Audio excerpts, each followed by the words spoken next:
Hi Idol Mark. Nais ko din magbahagi ng secret files. Ako nga pala si Vanessa D. Tunay na pangalan, isang call center sa Cubao. May asawa na po ako at may isang anak. Nakatira kami sa Makati ng asawa ko na si Bernard, isang accounting sa Makati. Dahil sa nakakaluwag kami sa financial ay kumuha kami magbabantay sa anak namin. At ngayon pauwi na ako galing sa work at dadaan pa ako ng Save More para bumili ng mga pinapabili ng asawa ko. Birthday kasi po ng asawa ko kaya't mapapainom na naman ang asawa ko. Ang problema lang sa asawa ko ay hirap gisingin at sa mesa na lang natutulog. Mabuti na lang nandyan ang kumpare namin na si Michael, katrabaho ng asawa ko at matagal na namin kaibigan. Masaya naman ang naging birthday party ng asawa ko at proud ako sa mga napundar niya sa Pampanga kung saan nakabili siya ng lupa na pwede pagtayuan ng aming bahay. Ilang linggo matapos ang birthday niya, napapansin ko na ilang days na pala hindi pumapasok ang asawa ko, di ko alam kung bakit. Naalis ang pag-iisip ko nang malapit na sa bahay ang sinasakyan kong Grab. Agad ko naman napansin ang magarang kotse sa harap namin, kaya't naisip ko pumasok para malaman kung sino ang bisita. Nagulat ako kung sino ang bisita. Walang iba kundi ang chairman ng kumpanya na pinagtatrabahuhan ng asawa ko. Pansin ko rin ang asawa ko namumutla kaya nilapitan ko ito at tinanong kung ano nangyari. Napatingin ako sa nilatag ng matandang lalaki ang isang dokumento at duda ko isa yung audit report. Sinabi ng chairman na ang asawa ko ay nagpuslit ng malaking pera kasama ang kumpare namin. Di ako makapaniwala sa narinig ko. Di na rin ako nakapagsalita nang sinabi ng matanda na pirmado ng asawa ko ang mga dokumento kung saan dinaya nila ang price at income ng company.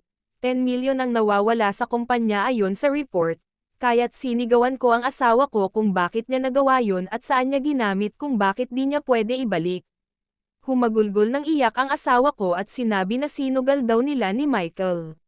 Ang perang nakuha nila sa kumpanya, tinanong ko kung nasaan na si Michael dahil ayon sa kwento ng asawa ko ay 3 million lang nakuha niya at 7 million ay na kay Michael. Sinabi rin ng chairman di na nila mahanap si Michael at sa palagay nila ay tumakas na ito dala ang perang ninakaw nila. Nakiusap ako sa chairman na babayaran namin ang nawalang pera na 3 million. Hindi pumayag ang chairman, giniit nito na makukulong ang asawa ko dahil sa ginawa nito. Kaya't nakiusap ako kahit ang property namin sa Pampanga ay maging bayad utang. Tumango naman ang matanda pero nang tinutol ng kasama nito, 5 milyon lang value ng lupa nila sa Pampanga. Nakiusap ako na hulog-hulugan na lang pero di daw sapat ang sahod ng asawa ko kaya't nakipag-deal ang chairman na maging secretary niya ako dahil nag-resign na ang kanyang personal secretary. 80k monthly ang sasahorin ko kaya't makakapagbayad daw kami, at malaya rin makakapag-work ang asawa ko sa kumpanya para makatulong din sa pagbayad. Pumayag naman ako kaya't nilabas nito ang isang kontrata kung saan 3 taon ako magiging secretary ni Sir Henry dahil base sa calculations ng kanyang kasama ay 3 years namin mababayaran ang perang nawala sa kumpanya. At kapag umatras ako or tinakbuhan namin ipapakulong daw nila ang asawa ko at hawak nila ang mga naglalakihang media network na pwede kami ipakita sa TV para mahuli lang kami. Tinanggap ko ang trabaho Idol Mark dahil mahal na mahal ko ang asawa ko. Kaya't kinaumagahan nag-uniform ako pang secretary, kitang-kita ang kaseksisihan ko isama mo pa ang malulusog kung hinaharap. Nag-umpisa na ang first day ko, nung una hirap ako sa pag-appointment ng mga meeting ng boss ko. Hapon na rin nang matapos ang meeting ng boss ko kaya't pinuntahan ko siya para mag-paalam na uuwi na ako. Nang tatalikod na sana ako. Naramdaman ko na lang pagyakap nito sakin at hinahalikan ang pisngi ko kaya't winasiwas ko ang 2 kamay ko para makatakas. Tagumpay naman ako nakawala sa mga yakap nito. Kitang-kita ko ang galit nito kaya't kinabig ako nito ng malakas at hinagkan ako ng mariin sa mga labi ko sabay sabi nito, "Huwag ka na pumalag kung ayaw mo makulong ang asawa mo dahil sa perang ninakaw at kung susunod ka sa mga gusto ko, 1 taon mo ako pag sisilbihan then end of contract na tayo." Ani nito sakin Idol Mark.